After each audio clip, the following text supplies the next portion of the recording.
for those of you who are not either a member of the staff or of the archives or whatever, thank you for coming. Normally we have a pretty good turnout at these, but a couple of things have conspired against us. My name is Marcus Robbins, and I'm the University Archivist.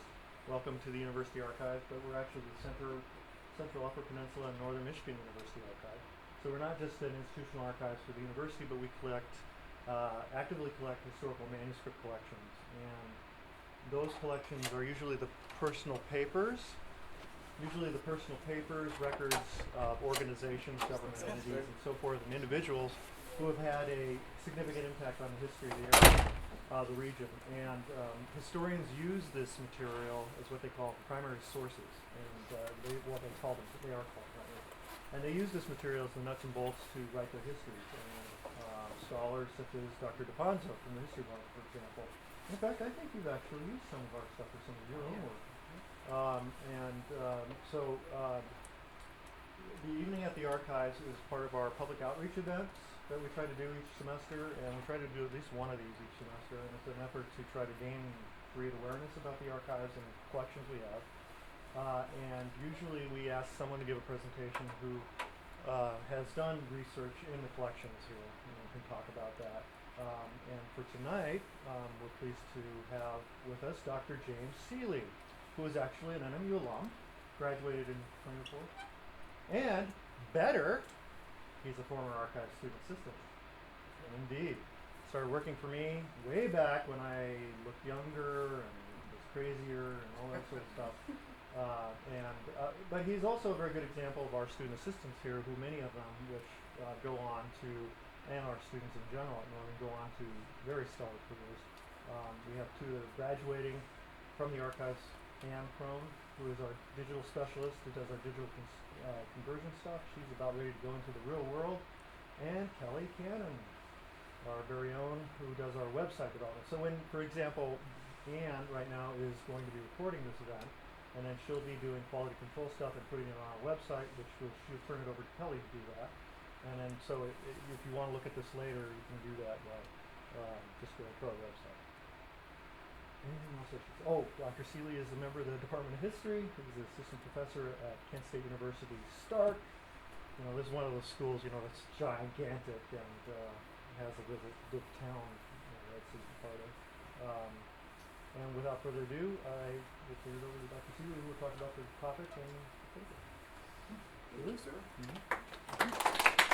Thank you. Tonight's going to actually be in two parts. I'm going to kind of give a brief overview of Frederic Baraga, and then I'm going to get more into the Catholic hierarchy, the challenges of doing research when you're trying to get to the bottom of the story regarding certain people. But before I start, I need to sincerely thank more people than I'm going to remember. So if I forget, I apologize. But Dean Warren, thank you again for your hospitality. Marcus, the Northern Michigan University Archives, Grace Miyagi, and Dr. Russ Miyagi was one of my early mentors, and Dr. Chet DeFonzo. He took me under his wing when I was a really bad undergraduate student and didn't have any idea what I really wanted to do, and he really kind of helped whip me into shape and helped me understand and realize what history is as a discipline. And he really helped me learn to respect it and how to use it. And I am forever grateful for your friendship, your mentorship over the years, and I really do appreciate it. And it's always an honor to be back at Northern Michigan University. I'm very serious when I say that. This is the one place that could get me away from Kent State with no questions asked, except I'd have to ask my wife. And she's never been any further than St. Ignace, which doesn't count. So, but when I flew up here, I looked at the Superior Dome like I look at the Capitol when I fly over DC. There it is, and I was so excited and so happy. And unfortunately, this is a very quick trip for me. I'm going back tomorrow morning. But my interest in Frederic Baraga started during my undergraduate days here. I kind of heard about him, and I knew he was a pretty well-known guy, but I wanted to get more to the bottom of it. And I didn't know at that time, back in 2003, that it was going to turn into something that I'm still researching and writing about today. My master's thesis, my doctoral dissertation, all took off from that research. And for those of you who aren't super familiar with Baraga, it's not like I have them in my pocket, because that'd just be really weird. I just want to give you nothing. See, this is why I don't use PowerPoint when I teach. I'm a total Luddite. Okay, here we go.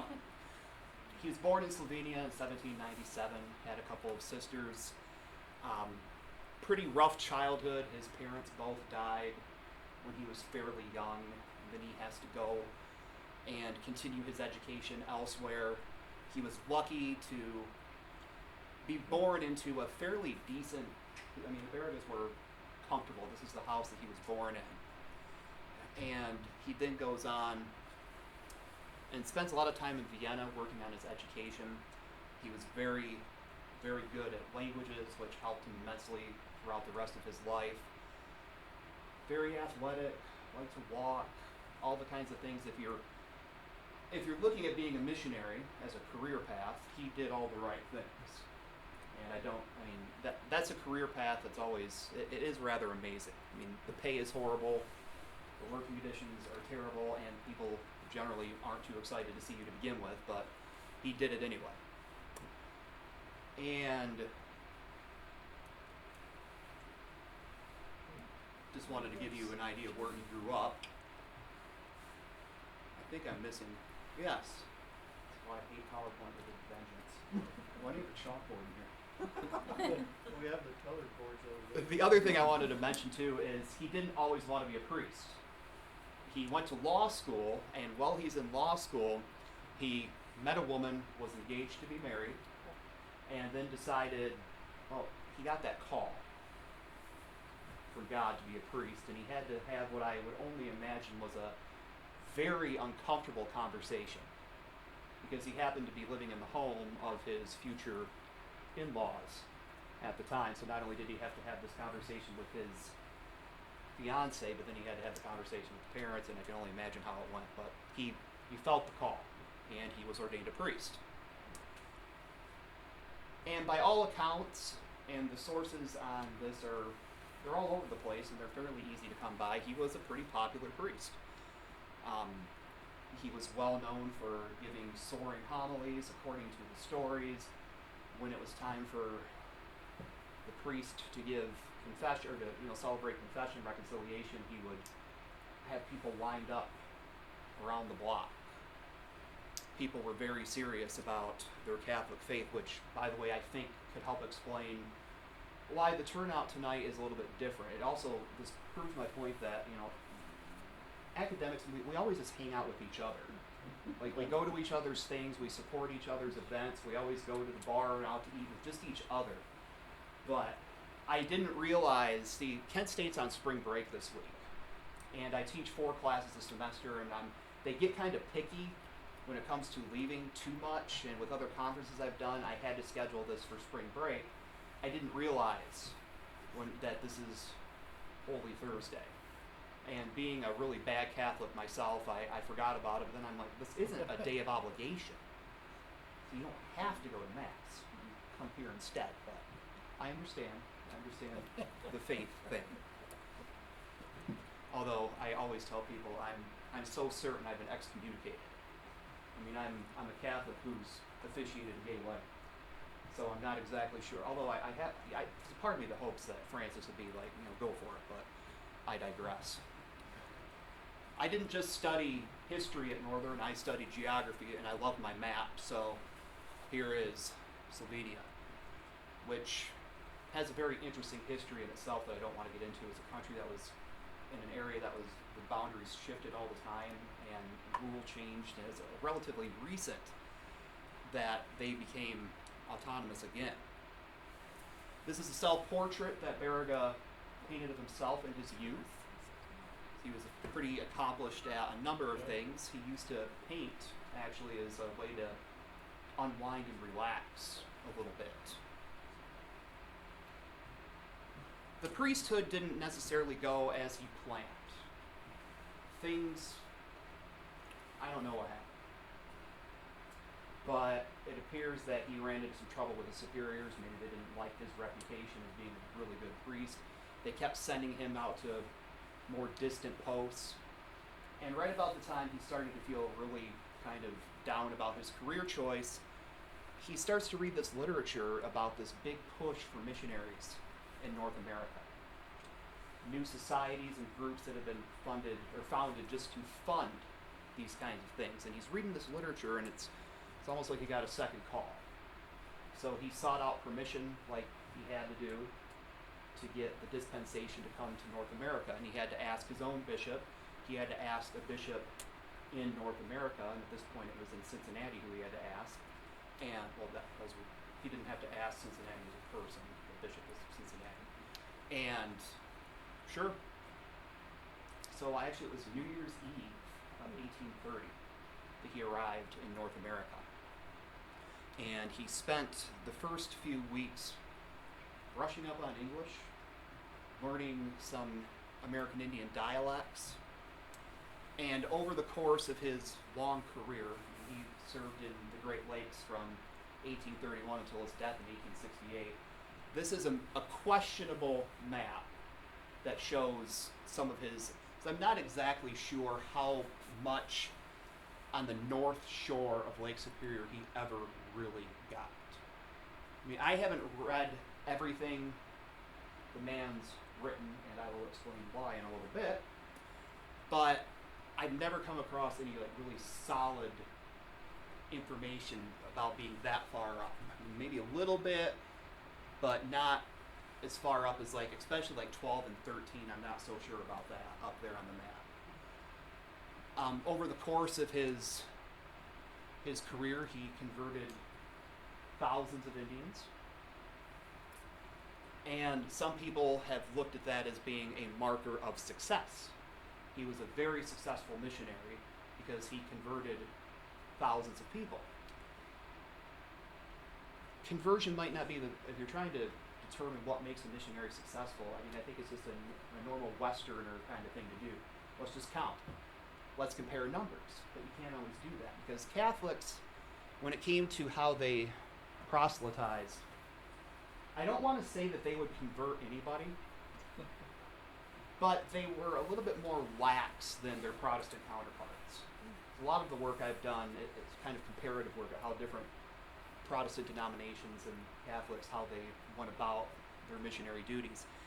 And for a lot of Protestant faiths, you might read their records, and you get a guy like Abel Bingham or John Peitzel, two other relatively big names in the Upper Peninsula, 10 a year, maybe 20 sometimes if they were lucky. It's like, And Baraga talks about, doing 100 in a city. What's the difference here? Most Protestants believe that the baptism was kind of the culmination. You had to really understand what you were getting into before you just baptize. And Catholics, on the other hand, they're like, sprinkle, you're good, and you'll learn as you go. And it's just a little bit different. So when you're trying to really figure out how successful missionaries were, I don't necessarily think you just count. By the way, this is a photograph that was taken of Baraga in 1867, very close to his death in 1868. At this point, he had suffered a stroke. He was in Maryland. I used to know the actual name of what that particular meeting was, and he had a stroke. He fell, and it left him much weakened, partially paralyzed, and this is the last known photograph. I'm sure some of you have seen this house. It's up on 4th Street, just past the cathedral. I was actually in there this past summer when I was up here doing my research, and the only thing I saw was the room that he died in. And you can't really, what's in there isn't necessarily what was there when he was there. It's just you can go in and it's the room that he happened to die in. This is from the Marquette, it was actually called the Marquette Mining Journal in 1868, but this is an image of him lying in St. Peter Cathedral. The other things that Baraga did, and this is where his overall significance, I think, becomes a little bit more important, is he wrote a lot about Indians. Three notable examples. Short History of North American Indians. He wrote this in 1837. It's been redone and published by Michigan State University Press. No offense against the guy who edited it, but he did a very sloppy job, and you have to be careful. It's an interesting source because at that point Baraga hadn't been in North America for too long, but it's like expert testimony, and he took it back to Europe with him as a fundraising piece to hear, this is what American Indians are like today. We need money. I'm sure he was a little bit more smooth than that. By the way, I quite specifically say American Indian and Indian rather than Native American. And I know that Northern Michigan University has the Center for Native American Studies. I have bounced back and forth between the two. And I've had many conversations with many, many people, with members of the Anishinaabe, Shawnee, and I've come away with very different answers. And the one person who I've had the most direct contact with recently, his name's Thomas Norton Smith. He is an absolutely brilliant philosophy professor at Kent State. He's also a Shawnee. And I had this conversation with him a few years ago, and he was actually very impressed that I asked him. Because I worded the question like, does it even matter to you? And he's kind of laughed and said, it matters a great deal to me. And he prefers American Indian for legal reasons. Because he says all the treaties that the United States ever negotiated were with Indians, not Native Americans. And if you change the language, it just gives you one more reason to ignore everything, which the U.S. government likes to do anyway. So that's kind of why I say it. And it's fun because I've had students who have went toe-to-toe with me about how inappropriate it is to say Indian. And that's going to get into another point I'm going to make in a few minutes about how history's not black and white. 1847, this particular publication came about because Henry Schoolcraft, the great Indian agent and scholar and writer of everything, came up with this really long list of questions. And Baraga decided to take some of them and apply them to Chippewa. And you can find that out there easily. The speech he gave in 1863 near the end of his life, it's also fairly easy to find. If you're ever interested in it, you can't find it, just give me a holler. And what's fun about reading these, you try to figure out, early career, mid-career, later in life. How has the views that he has and what he has to say about Indians, how has it changed? And the real answer is it doesn't change hardly at all. And I have to be honest with you, when you read Baraga's writings about Indians, if you know anything about 19th century ethnocentrism and racism, it's not going to shock you. He didn't have this huge revelation in the 1860s about the humanity of all Indian people. He believed that they were inferior. He also believed, like most missionaries too, however, that the Indians who convert to Christianity, you need to do everything in your power to save them, to keep them where they're at. He actually fought against Indian removal in the Upper Peninsula, but only for converted Indians. Indians who had refused to convert, he was like all other missionaries and just said, I don't care.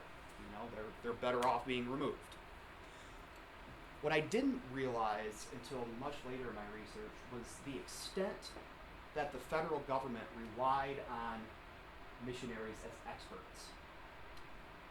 There was actually a good book that was written a few years ago called Noble, Wretched, and Redeemable, which talks about the evolution of how the U.S. government viewed Indians and then how they used missionaries and actually like Indian agents, but especially missionaries, as de facto agents in the field, as people who could act as experts, report back to the government and let them know what's going on. And also, like when things like removal came up, the federal government would get a hold of these missionaries and be like, we need to move them. You think you can maybe put a bug in their ear about how cool it is to move to Oklahoma? And to varying extents, missionaries did this. So it's just fascinating looking at Baraga's role and the thing that I did, and like the first paper I did as an undergrad was a very stereotypical hagiographic paper that I hope, and I know there's a copy of it here in the archives, and I swear on everything holy, I'm coming in here one night, I'm breaking in and I'm burning it. Not the whole archives, just that paper. Because that was one of the things that Say what? Over my dead body,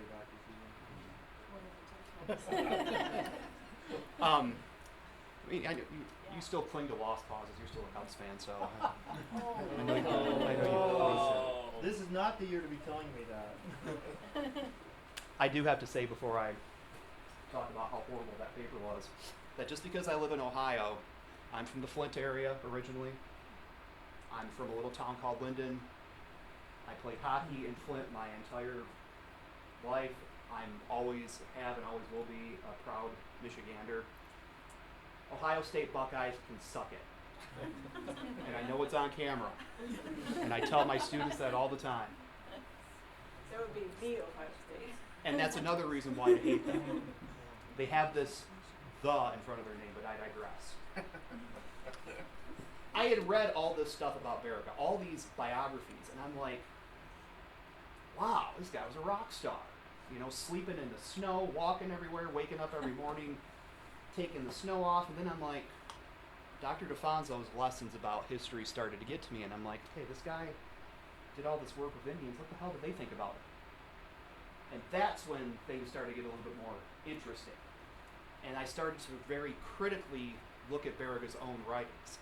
And when I went on to grad school, I was trained as an ethnohistorian. It's kind of just a fancy word for a very interdisciplinary historian who looks at anthropology, archaeology, even psychology. Just it's very broad, and it really, I don't think you can really understand history without getting into other disciplines. I really firmly believe that. So I started looking at other ethnographies, people who came later and worked with the Anishinaabe, and started comparing different things that Baraga had said as an expert. It's like, well, I mean, I don't want to fault him too much, but at the same time, you know, he was wrong about a lot of things. But then again, our knowledge changes over time, so that's to be expected. Then I also like to look at how people remember Baraga. And actually, I remember in that first paper that I wrote, and it wasn't for Dr. DeFonso, it was for Dr. Minyagi. And you want to talk about a student who poured his heart and soul into a paper. I killed myself over this paper. I worked so hard on this paper.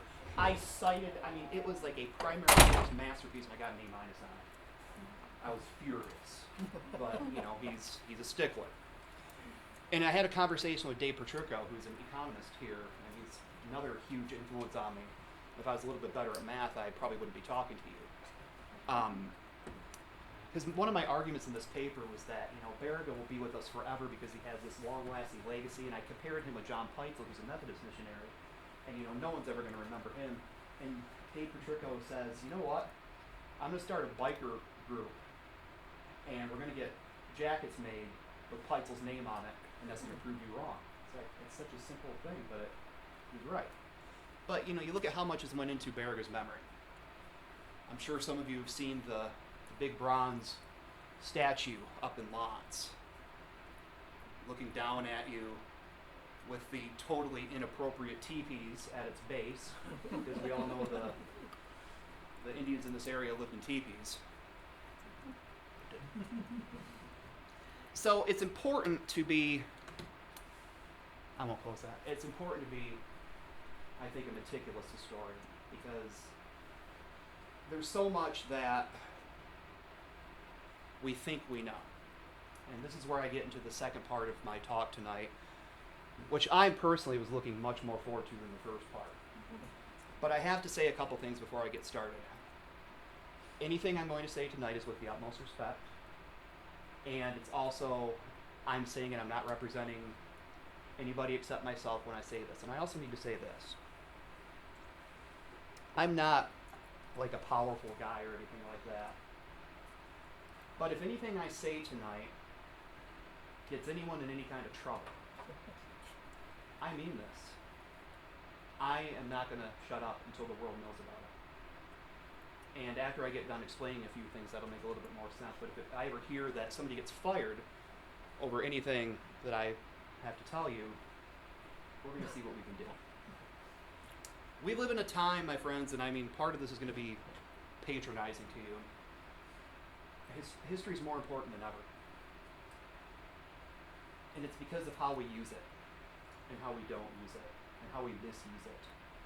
I am so absolutely tired of listening to people on TV, and I'm not going to name anybody because there's a lot, who you listen to them, and if you don't think critically about a word they're saying, you think that on their nightstand they've got a hotline, and they can push two buttons. The first button gets them to God.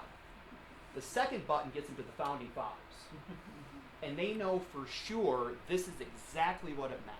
This is exactly how we're supposed to view this, because history, it's black and white. It's either one way or the other. And this happened, and then this happened, and now we've got this going on, so that's obviously what caused it. We know that's a fallacy that's almost never true. It's never that simple. I had no idea when I decided to get a PhD in history how hard it is, and how history lives and breathes just like any other discipline. We're constantly finding new things. The things I'm telling you tonight, we could discover in 50 years I was totally wrong, and that's okay. You know, I like having new debates and learning new things and interpreting things in different ways. But we need to be able to do it thoroughly and professionally. I'm not going to say we need to do it unbiased, because everybody on earth is biased. Give it up. And as long as you acknowledge your bias and you're upfront with it, you can work with it. But when your bias turns you into, you know, this dogmatic, knuckle-dragging, Neanderthalic person who's unopen to any kind of change, that's when it becomes a little bit more of a problem. One thing that Dr. DeFonso taught me, and that certainly was reinforced by Alfred Cave, my mentor in graduate school, was the importance of really doing your research. I would, this isn't the sexiest term, but I think I would describe both you, Dr. DeFonso, and Dr. Cave, and third myself, as a meat and potatoes historian. You get in there, you roll up your sleeves, you look at the records, you do your work. There's other scholars, other historians out there who tend to get very theoretical about their work. I personally find them rather nauseating. I have two of my best friends went to the Northern Arizona University for their PhDs after we finished our MAs at Toledo. I can't carry on a conversation with them anymore. It's not because I can't keep up, it's because I don't want to. Because everything's theory, and it's kind of sad. But in order to be a good meat and potatoes historian, you need to have access. You need to be able to get in and really review the records. And that's where a place like the Northern Michigan University Archives comes in handy, because when I worked here as a student assistant, the biggest lesson that I walked away with was how lucky we are to have them. And those of you who were here that work here, you know what this is like. I mean, I always imagined that, I kind of vaguely knew what archives were. I knew I would go in and I'd say, I'm looking for this is what I want to study. And they would run into the back room and they would plop out a box. And if I was lucky, there'd be like this nice top sheet that told me what was in all the folders. There you go. And the papers just wrote themselves. I was amazed when I first started here and helped process my first collection that you have people who literally, like the one dude, Blake, it's like he goes around his house, opens up a box, goes like this with whatever's on his counter, and here you go. And then it's up to the archivists and their staff to figure out what's in here, what's worthwhile, what's not. Then putting together these finding aids, which makes our lives as historians so much easier. So I just assumed that, well, this archives works like that, they all must. I was wrong. And when you're trying to research somebody like Frederic Baraga, who people take very, very seriously, I understand people they love the man, and I admire him greatly. But I'm also a scholar, and my first, as naive as this is, my first loyalty is to the truth and trying to get to the full story. And I understand that the Diocese of Marquette has limited resources, and there is the Bishop Baraga Association Archives, it's also the Diocesan Archives, and it's woefully underfunded. And the first archivist that I worked with there was a phenomenal woman, as is the current one, just working on a shoestring budget. And there were times where I literally found the door closed to me. When I was a graduate student, I planned a trip up here from Toledo, and it went from, you've got open access, to, I might have time for you to come by and say hi. Okay. And I'm certainly not the world's biggest Frederic Baraga expert, but I gotta be in the top 10. And they've never sought me out. I've put myself out there many times, and I think it's because I'm a scholar, and I'm a scholar first and a Catholic, well, not even second, but I mean, now this summer, like the summer of 15, I was a Miyagi Research Grant recipient. And I'm a lifetime member of the Baraga Association. I get my newsletter. I know that he's now venerable and all, so I was following the progress, and I sought out the new person who's working over there, not the priest who's above it, but the actual person who's doing the work. They were very pleased to see me, sat down, we had a very long talk, and they excitedly told me about how happy they were to meet me because they'd heard about me, and there were some things that they had found, things that they had, like, this is going to sound too national treasure, and I don't think this is the case, but apparently there was some kind of room or closet or something that had been totally forgotten about that they had found in the process of, moving him to the new chapel and things like that. And she said, there's a lot of things in there, I'm not exactly sure what they are. Can you come back before you leave and help me look at this stuff and try to figure out what's in here? I was like, I'd be happy to. So I went back to see her a few days later, and she said, I'm sorry, but I talked to Father so-and-so, and he said, you can't go in there. And I'm sure the look, I do not hide my face very well. But this is the scary part, and I'm not making this up. She said that the priest had told her that the cause for his canonization is ongoing. We don't know exactly what's in there. What if there's what if there's something in there that could derail the process, like some magic letter or something like that? Needless to say, when I got back out in my car, I was mad. And we all have our person, that we call. And I called her back in Ohio. She's a history professor with me. And she does Reformation history. And some of the things she said made so much sense. I mean, she got me to calm down, which was good. And she said, do you really think it matters to the church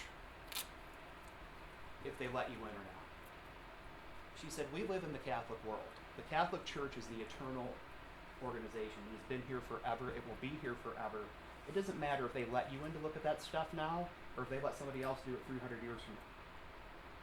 And I said, well, okay, what if, what about the cause for canonization? And she's absolutely right. She said, people don't make saints.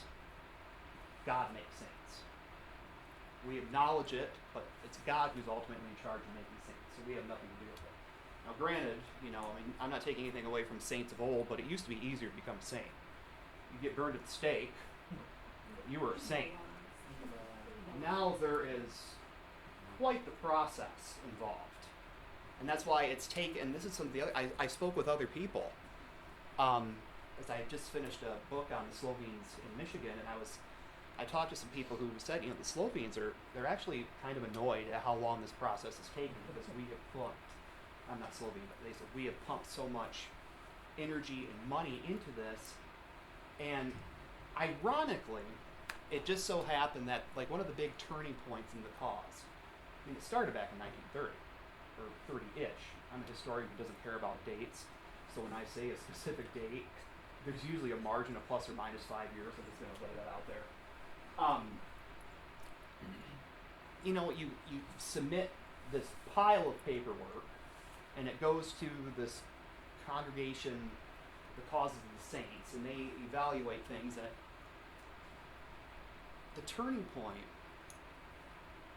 was when an attorney in Rome was placed on a several $1,000 retainer. Once that was done, I've been told, this cause for Baraga to become venerable just skated right through. I don't know if it's true or not, but that was just, I have a funny feeling though. My gut's usually right, and this source was, that's what happened.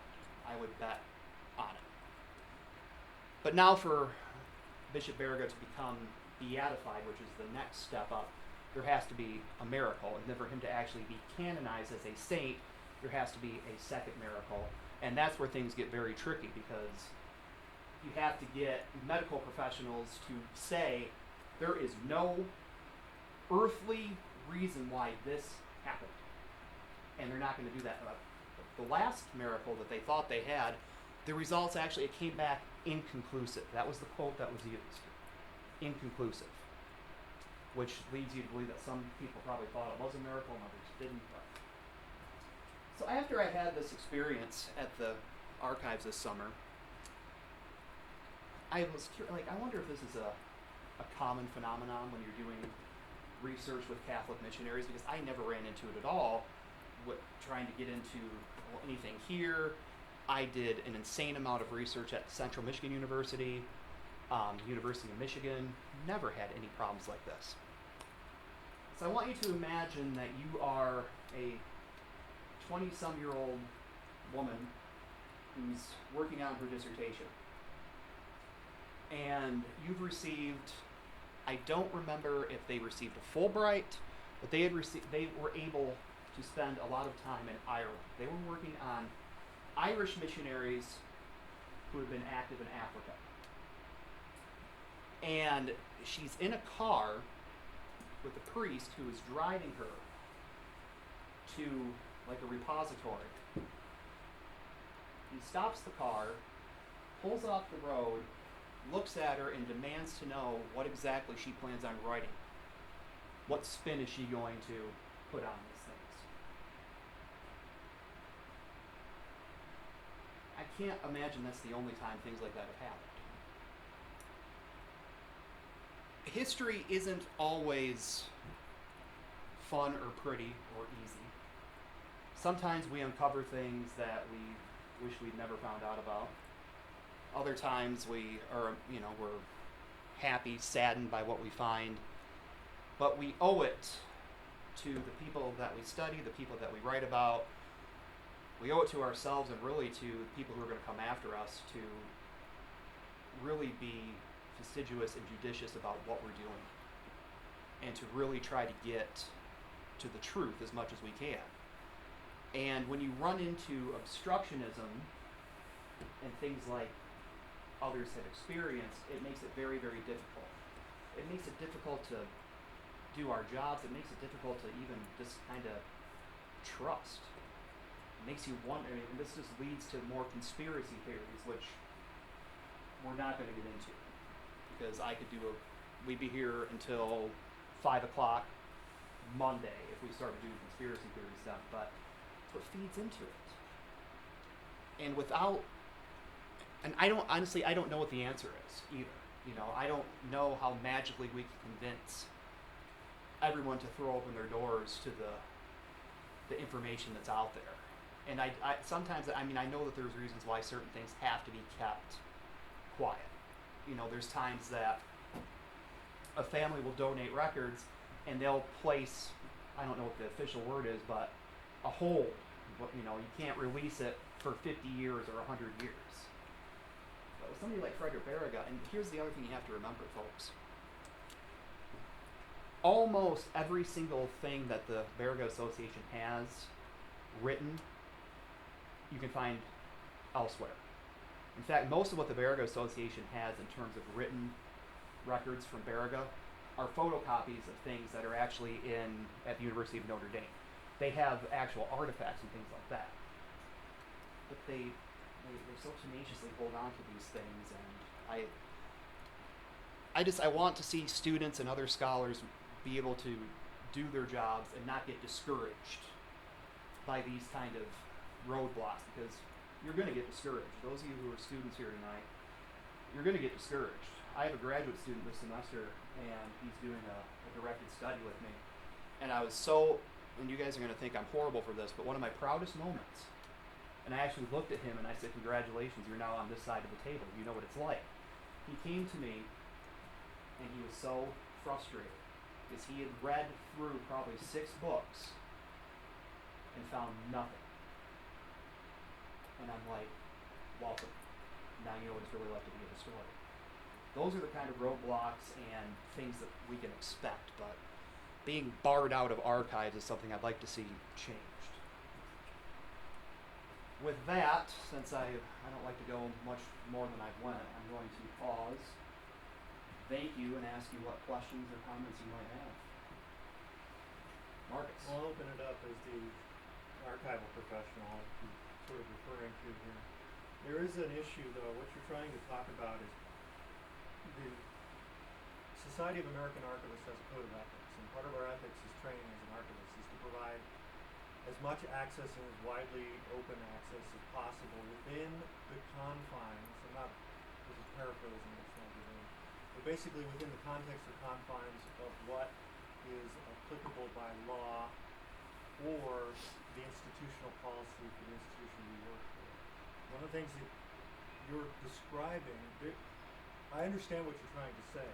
Now, as an archivist here, my job is to, when I acquire a collection, you mentioned something about restrictions being placed on it, for example. One of the things we're trying to do is to negotiate if a donation, if a donor wants to put a restriction on some part of it, negotiate as limited a restriction as possible with a very defined time period, and with the provision that the archivist can unilaterally lift that at a specific date.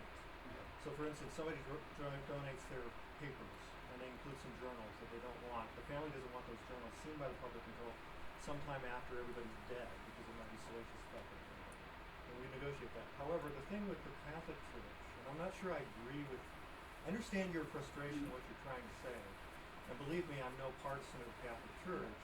However, they are not under any obligation to provide you access. They are essentially a private organization. Their records are private. And there are many, many, many archives that work for either a business, for example, or a private agency or whatever. And their only obligation is to make those records, maintain them, and make them available to the institution itself. So for instance, we have a lot of university records, obviously here. And we are not allowed to provide access to those. People cannot just walk in anymore and say, I want to see the president's correspondence file from 1995.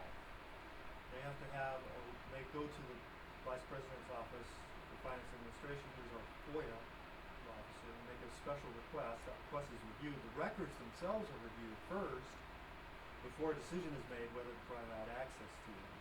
Mm-hmm. And this is a public entity. Mm-hmm. So I guess what I'm trying, I guess what I would say is caution for historians or those of you out there. You can get frustrated and disappointed that they won't give you access. But they are under no even ethical or even legal obligation. Thank you. Yeah. To do that. Yeah. Now, having said that, however, there are things that we can do to try to crack that door open.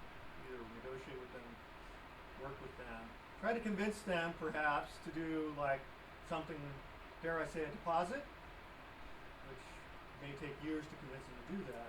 That might change things. But in the interim, don't get too worked up, I guess is what I'm trying to say. I 100% agree with you with this caveat. I wouldn't be quite so bent out of shape if there wasn't like this cloud of mystery. Yeah. But the other thing is this, though, and I mean this very seriously. If they actually, I understand they have no obligation or anything like that, but there's the flippant part of me is like to just throw it away. I'd rather them transfer everything here, but at the same time, if they want to be that picky about things, I understand. Why not have a process in place where whenever you have a researcher who wants to look at something, have a process to go through. I would be more than happy to articulate a research agenda or whatever you would have to go, if I wanted to see, President Janrich's papers, if there was some process that I could actually go through that would make it a little bit more transparent. Well, I think you answered that question to yourself by indicating that they have no resources. They have no resources, time, or training. Very few priests. The individuals you identified, for example, as the archivists there, were not trained archivists. Mhm. They were just people who were hired and given that title. Yeah. And so they don't really know what they're doing either. So it's probably a stretch to expect them to do that.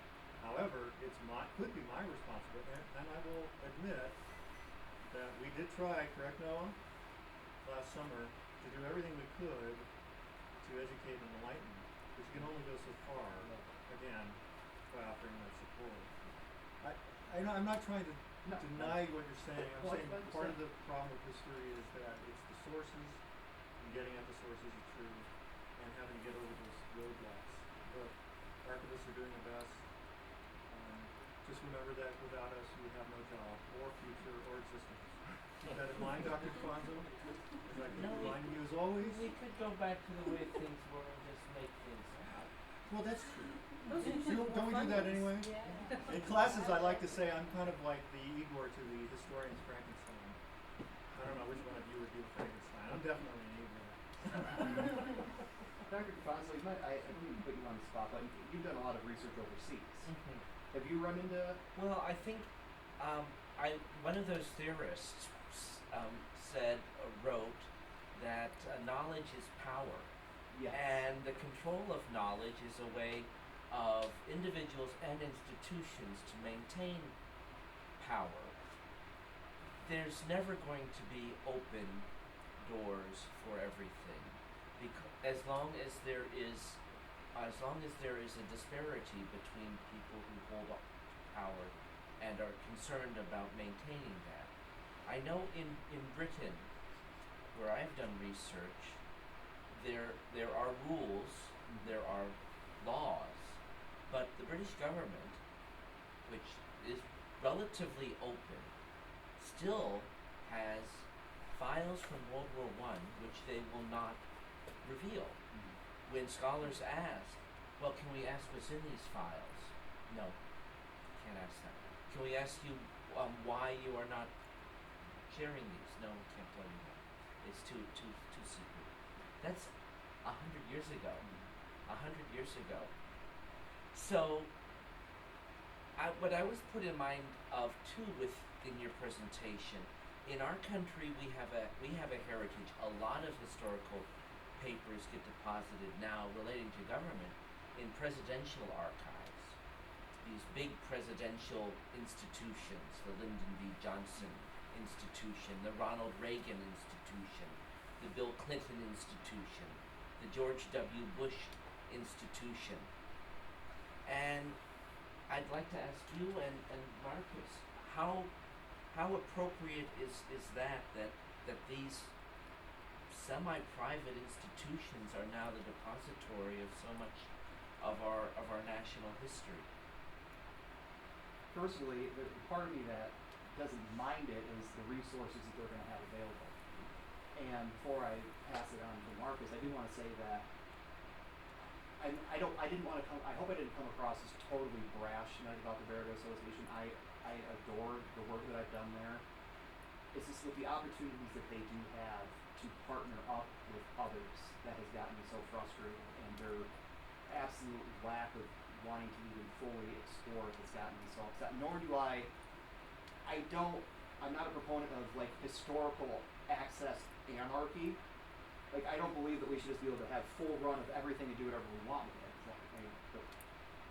The access should be more there. To your question a little bit more about, I asked and Eric Foner wrote a book called Who Owns History? And not all historical theory does it, it's some I find very fascinating. And I really like that question. I pose it to my students sometimes. I'll just say, so who owns history? And the looks of it's a phenomenal conversation. And it's what you said is absolutely so true. people who have the power over this and over what the sources, they've got the power. And giving it, and so much of our governmental, and that's where a lot of people get all sorts of information. There's so much of it published in government sources.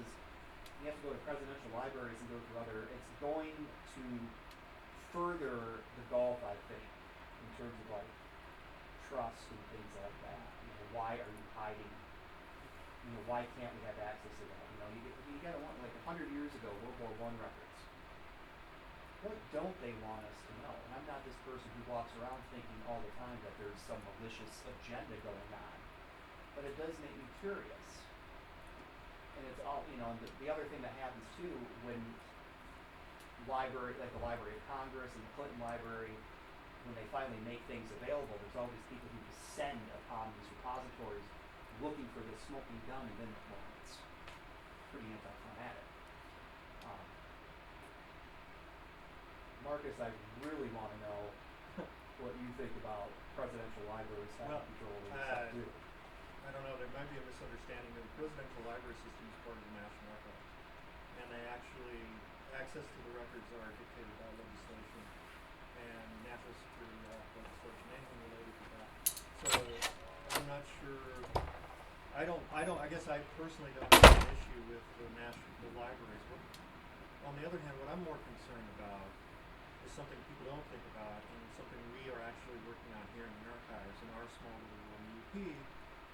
I'm convinced, and of course it's only anecdotal, there's not been any thorough study, but I think the bulk of our historical heritage is actually under the control of private historical societies and museums, small groups that are scattered everywhere. And actually, because of the lack of other institutions nearby or the knowledge of them, they have acquired materials. Now, we've been successful in getting some of that stuff here, but there's still a lot out there. And we're working on a grant right now to try to do a survey of the region to find out what exactly these small institutions have. And the reason I'm concerned about it is because these small groups, like the Baraga County Historical Society, some of them name a historical society. These are groups that are for the most part almost entirely run by volunteers. They operate on a shoestring budget. They are placing materials, both three-dimensional material cultural items like artifacts and archival materials in conditions that are appalling, that are not climate controlled, unsecured, open and exposed to vermin and rats and rabbits. Not only that, access is severely limited because, well, first of all, they don't know what they have, and we don't know what they have. That's one reason. Second, because they are limited by their staff. They may only be open a couple hours a week, and often it's only during the summer times, and so for much of the year they're closed.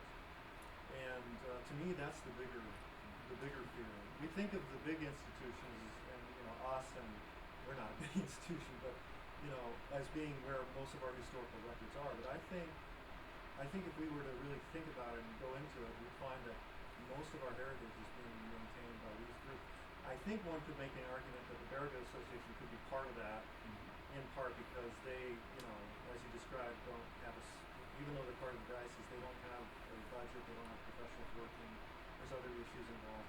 But I've also had encounters where I couldn't get them to agree to transfer a collection to me solely for parochial reasons. This is our collection. This is about our history here. Why should it be at Northern Michigan University, even though it's only 60 miles away? Even though there's a professional here that can run it and provide access to it, and so forth and so on. That's a big deal. To me, that's the biggest issue. Bigger issue than, if we want to look at it that way. I'm more of a social progressive archivist in the Howard Zinn tradition. That our job has to do, we need to do a better job documenting the marginalized in society. And if you look at our collection policy, we include LGBT community groups now and things like that. Also, religious organizations are a major component, which is ironic because I'm an atheist. That's something else people should understand. Archivists are trained to be very objective. My politics are very left wing, but I will kill to get the Republican Party collection. I am an atheist, but I will kill to get religious records. Why? He's a pacifist, but he will kill. And I'm not a pacifist about it. Why? Because even though I'm an atheist and I think religion is nonsense, religious organizations have had an enormous impact on the historical understanding of the development of culture and white European development in the UP. For me to ignore that because of my bias would be absurd and criminal, right? So, I saw your hand up. I want to say one quick thing. See, the other thing about after being a historian and being a history professor went from being something I hoped I could do to being where I am now. I think that we have an obligation to the public to help them understand really as much as we can, and that includes all sorts of outreach things. And I was like, I know you're doing a lot of this, and I'd like to see this. And I would, if I lived up here, I would do it tirelessly, reaching out to these organizations like you have been, and I urge you to keep doing that. And there is also part of my frustration with the current situation, because I know how much you and myself have tried. Because you're right, there is so much. I mean, some of the nuggets and gems that I found doing my research were at these little historical societies. There's the Bayless Public Library in Sault Ste. Marie, which isn't a tiny place, but they have this. I think it's called the Judge Joseph Steer Room, or it's Steer, and it's like this little treasure trove of awesomeness that is nearly impossible to get into, and it's just because of staffing reasons. And I think if we could do as much as we can to convince people that the more centrally located these things could be, the better. Actually, 3 years preservation. 3 years ago, I was able to acquire a very, very significant collection, probably one of our better ones. It's the business records of the Badenoch lumber company workers, which until we acquired them were sitting in a dilapidated church building in Nema, which is a dying little ghost town in Delta County. It's probably one of the best documentations of the lumber industry we have in the Upper Peninsula. And you know how I was able, when I went down there to meet with those people and to talk to them about it, I went all geared up and ready with a set of arguments because I knew what I was going to find. Sure enough, I found rat turds and stuff, and I found all this nastiness, and I knew this stuff was dying. And probably the average age of the group of people working down there is around 65. And I met with the president and the vice president. We spent the morning together, and I was very respectful, kind. One of the things you do is you have to be very affirming. You don't point out all these negative things. You talk about the positive things that they've done. Talk about how they've done a great job, so that you're really getting on the good side. And what was great about them, and this was unusual, is when I sat down and we had a nice conversation, and I sat down and I was about ready to broach this to try to get them to start thinking about it. And I meant, when I just started saying it, the president looked at me and said, well, we're all dying. This has got to go somewhere. I hardly had to say anything. This was one of the rare moments where they recognized they were all dying. They weren't getting younger. It's all, and now this collection is here. Sometimes that happens to get lucky like that, where they actually understand and recognize the importance of it. More often than not, you have to do a lot of not arguing, but negotiating to draw. I'm still struggling with the Women's Center downtown, and I've been working on them for almost 13 years now. And I'm still getting, supposedly they are now finally starting to get stuff boxed up, but I don't know for sure. It's been just a hellish struggle with them. I'm sorry, I'm going off. I could tell stories. So one of the things that I'm listening to in this conversation is, with the background in librarianship, of course, I fully support open access to as many records as possible. But at the same time, there's this other piece of me that really respects the fact that these records still exist. That these records have been around for well over 100 years, and they still exist, and that they're still available, even if they're in boxes in a closet, they still exist. And it seems like we're, even listening to public radio this week, talking about the letters that Andrew Jackson wrote to his wife, and reading those letters, we're at a point now in history where we're still able to look back 100 years and find those letters, or at least the ones that weren't burned or lost or eaten by rats or whatever, but we're able to find a record, even recognizing that it's an incomplete record. And I'm looking then forward another 50 years and wondering where we're going to be in 50 years looking back on now, when these records are not produced at the same level. Thank you for the visual aid. That's the box of floppy disks? Yeah, that's the box of floppy Yeah. disks. Those. There's your future. I just love what Leslie said there about the letters of Andrew Jackson. What you're seeing in that box right there are official university records. They were created on, I don't know what program, on 3-inch floppy disks, what at the time was very state-of-the-art, roughly between 1989 and 1992. Oh, those are word perfect 5.1. More like Word Perfect 1. I think it was.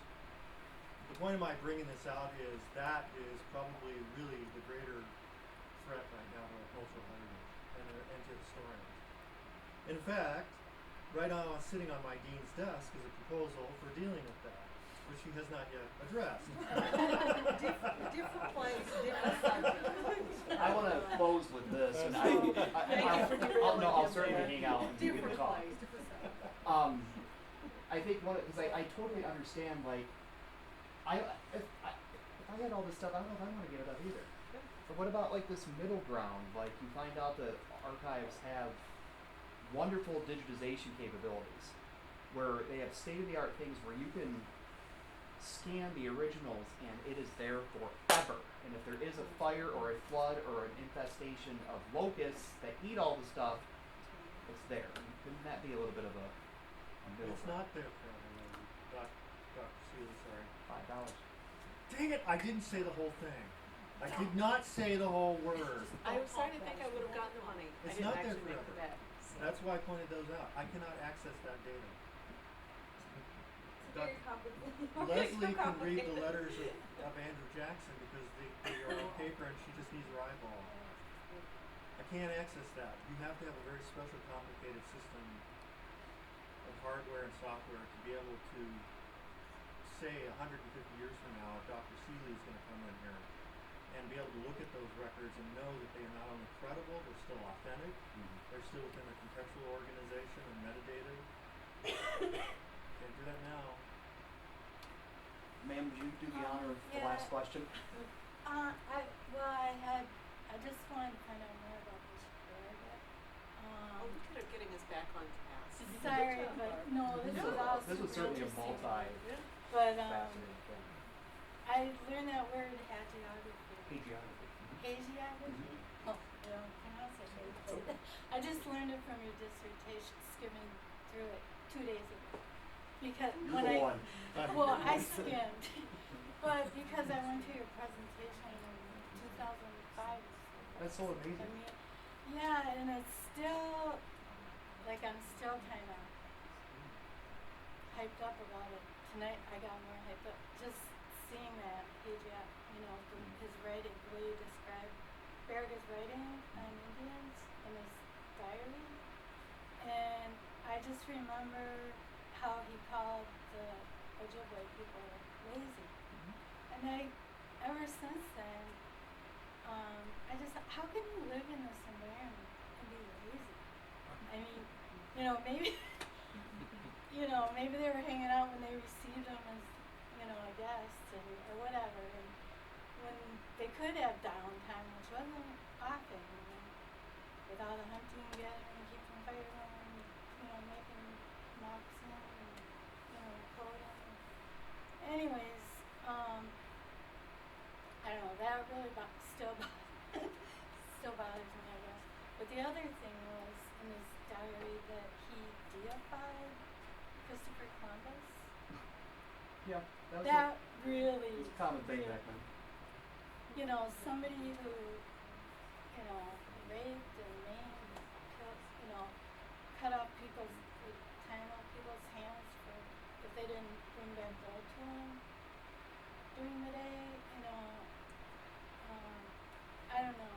I mean, I just wanted to find out what you learned what I know there's a lot of Native Catholics, a lot in Well, this next area. time- I have a lot of friends who are Native Catholic. I can't say the next thing I'm working on, but the thing after the thing I'm currently working on, I want to do like a full scale Baraga, like updated biography kind of thing and dig into some of the like the Keweenaw Bay Indian community, the church up there, and things like that.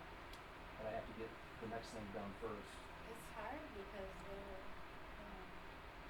averted. And I'm doing math in my head right now. 2005, I gave a talk on Baraga. That was 11 years ago. Yeah, Sometimes I do feel like I in get that older. long. One thing I learned too from, I went back to school when I was 52, in 2005, and learned about, it was the history of the Great Lakes Indians, and I can't think of the name of the historian. Cleveland. Anyway, Cleveland. I found out why KDIC, Keweenaw Bay Indian Community is so factionalized. They just, they have a reputation. There are other tribes that have a reputation, but Winona LaDuke knew, she's in Minnesota, but anyway, it was just a couple paragraphs in one of his books saying it was because the Methodists in that's Ziva and Lawrence, the Methodists camped out there, and then the Catholics were in Baraga, Missionaries have been in a across the fight bay, over whose Indians those were. and then, so they were all trying to get converts, but then there were the traditionalists who ended up on Water's Meat, Lapu Desert, the Lapu Desert tribe, but they were all one band at one time, but, so that, I'm like, that really explains it to me, finally explained it to me, why there's such division, but anyway, I don't know. I'd just like to I'm close not a with, bishop or anything. I'd just like to close with thanking Dr. Seelye again, but pointing out one thing I forgot to mention about access with religious records, particularly in this case. Apparently, when a Catholic priest or any Catholic gets close to sainthood, the things that were associated with that person have significance, a religious relic significance, and they're actually different levels. So, for archives purposes, let's say just for sake of argument, somehow the Baraga papers were to come here, and then he becomes beatified, and let's say he actually becomes a saint, we probably wouldn't be able to actually give you the access to the records anyway, because they would suddenly become a religious artifact, a religious, what is it called, a religious. It was an actual letter that he wrote. Yeah, if he touched it, there's like anything if he wore it, or but if he touched it, it has a certain, so you can't even actually, it becomes then a, something of holy significance, right? First class relic is a chunk of the saint. Second class is something that I think it's where they wore. Third is if they touch. If they touch it, so any letters that would have been original letters of Baraga's would become one of those things. So that's a curious, so that's an interesting thing about at least Catholic religious records to keep in mind if you ever find yourself trying to research saints. So yes, thank you, Dr. Seelye, for coming. I used to have a relic of Baraga. Yes, thank you very much for coming. And again, the presentation will be online in a few days. Just go to our website, go to public presentations, you'll see it there. If you have any interest in coming to the archives and doing research, please don't hesitate to contact me. And hopefully soon, now after my presentation of that example, we'll be having a new system in place in which we'll be dealing with electronic records. So thank you very much for coming.